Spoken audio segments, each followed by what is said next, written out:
Once upon a time, in the bustling city of Manchester, United Kingdom, lived a 13-year-old boy named Justin. He was part of a hardworking middle-class family. His father spent long hours at the factory, and his mother juggled between her part-time job and taking care of Justin and his two younger siblings. Despite their struggles, they managed to provide a loving home. Justin was a quiet boy who preferred his own company. After school, he would walk home with his friends, their laughter echoing down the streets. Once home, he would retreat to his room, immersing himself in video games or diligently completing his schoolwork.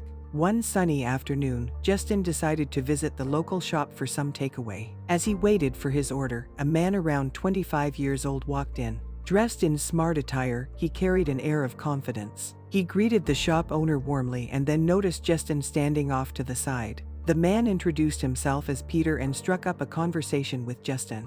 They found common ground in the fact that they had attended the same school. As they chatted, the shop owner returned with Justin's food. To Justin's surprise, Peter stepped forward and paid for both their orders. Peter turned to Justin and said, "You're like a brother to me. Whenever you come here for takeaway, consider it on me." Justin was taken aback by this unexpected act of generosity. He thanked Peter and left the shop with his takeaway. Little did Justin know that this chance encounter was not as innocent as it seemed. It marked the beginning of a journey that would lead him down a path he never imagined. A few weeks later, Justin was walking down the street when he spotted Peter again. Peter was engaged in a phone call, but upon seeing Justin, he immediately ended the conversation, claiming he needed to speak to his brother. This display of brotherly affection left a deep impression on Justin. Justin couldn't help but notice the sleek phone in Peter's hand. It was a device he had seen in advertisements, the latest iPhone model. When Justin asked about it, Peter seemed surprised to learn that Justin didn't own a phone.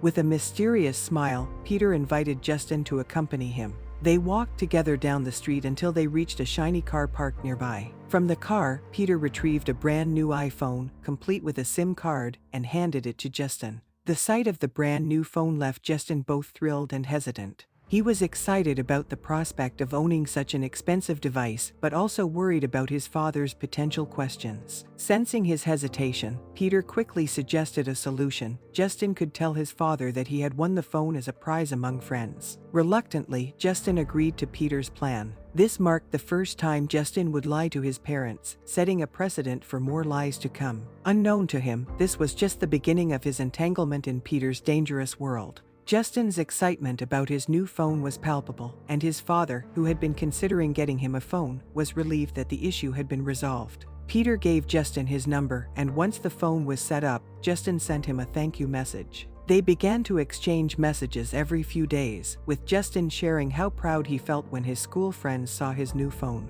Peter would regularly top up Justin's phone credit so he could call anyone at any time. One day, Peter invited Justin to a small party and gave him a few £100 for shopping. He wanted his brother to look good in front of others at the party. He advised Justin to keep it a secret from his parents and make an excuse about visiting a friend's place. Justin bought new clothes and perfume and attended the party. There were people of different age groups, including girls around Justin's age. Peter introduced Justin as his brother and encouraged him to mingle. Justin returned from the party feeling elated. He had enjoyed good food and the company of beautiful girls. Peter's treatment made him feel like he had a big brother figure in his life. Peter assured Justin that he would always be there for him, just like a big brother. One day, after a small fight at school, Justin called Peter for help.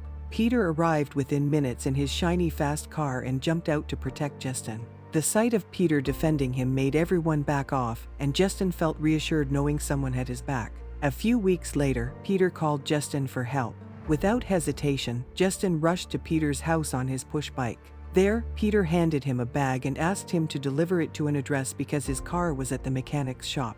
He warned Justin not to open the bag as it contained private items. Justin dutifully delivered the bag without peeking inside. A few days later, Peter asked for his help again, but this time rewarded him with a few £100 for his efforts. The prospect of earning money excited Justin. One day, Peter allowed Justin to look inside one of the bags he was delivering. To his shock and disbelief, it contained not only a large amount of cash but also some drugs. Despite his initial shock and fear, Peter reassured him that he didn't want to keep secrets from him anymore. Before long, Justin found himself missing school more often to make these deliveries, and found himself getting deeper into this dangerous world. He expressed his discomfort and fear to Peter multiple times, but each time Peter would tell him to relax and think about all the extra cash he was earning for his family. Peter introduced Justin to other drug dealers, and soon enough he was traveling with them to other cities for drug deliveries. He would leave early in the morning and return home late. The school contacted Justin's parents to inform them about the absence and the fact Justin is not performing well in the class. His parents sat down one evening with Justin and asked about why he is missing school.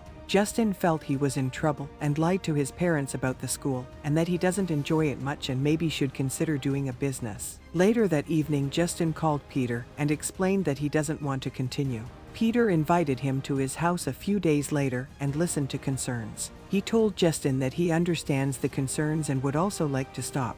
Justin felt a bit of relief, but then Peter mentioned that there is one large drop he would like Justin to do one last time and then they can leave it from there. Justin agreed to make this large drug drop including the cash, but didn't realize that it was a trap.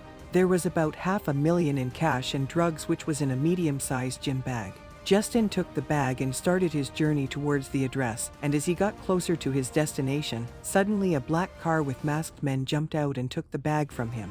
Justin struggled and tried to fight, but he was no match to the men. After they left, Justin returned to Peter in a shock and told him what happened. Peter was upset and angry that the rival gang have stolen it and now his boss is going to kill him. Peter made Justin feel that he is in his debt and would have to work to make the loss. This was the trap which Peter was working on for months to get Justin stuck into. Justin wanted to go tell the police, but this would get Peter into trouble. Plus, Peter told Justin that there are CCTV footage of Justin making the drops, so he will end in jail as well. Peter told Justin there is no way out if he doesn't help his elder brother. The drug lord is going to kill Justin and his family, and Peter will also be dead. Now Justin, trying to stay out of prison, protecting his family from harm and in debt to Peter, started to work for free. He would travel to different cities to make drops or pick up drugs and be gone from home for days. His attitude became aggressive towards his family and was under high stress all the time. Justin, without knowing, was a victim of county lines, which is known in UK by the law enforcement agencies. County lines drug trafficking often involves the manipulation of young and vulnerable individuals. Dealers frequently prey on children and adults, particularly those struggling with mental health issues or addictions, using them as couriers for drugs or money to evade law enforcement. Sometimes, dealers take control of a property of a local residence, typically belonging to a vulnerable individual, as a base for their illicit operations. This practice is known as cuckooing. Those exploited in this manner are often subjected to physical, psychological, and sexual abuse. In some cases, they are transported far from home to facilitate the network's drug dealing activities. Much like in instances of child sexual exploitation, these young victims often fail to recognize their victimhood or the fact that they've been manipulated into criminal activities. Therefore, it's crucial for everyone to understand the workings of county lines and voice any concerns they might have. A year had passed, and Justin found himself increasingly entangled in this dangerous world. He was often away from home for extended periods, and each drop he made filled him with reluctance and guilt. One day, he returned home, utterly exhausted. His parents, deeply concerned about his well-being, sat him down for a heart-to-heart conversation. They reassured him of their love and urged him to share anything that was bothering him. Initially, Justin hesitated, but his mother's gentle insistence finally broke his silence. He confessed everything: his involvement in the drug drops, his desire to escape the trap he was caught in.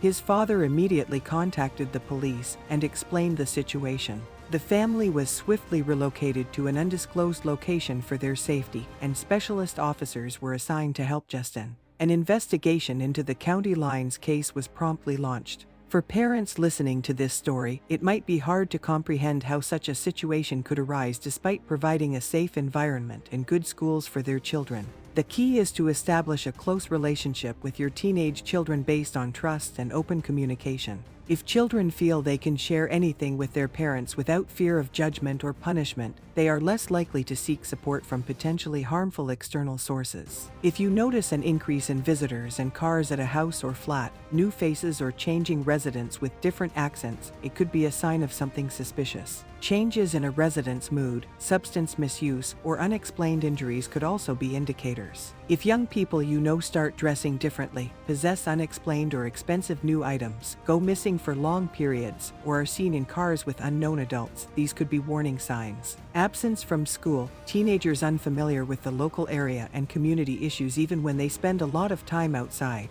and an increase in antisocial behavior in the community are other potential red flags to look out for.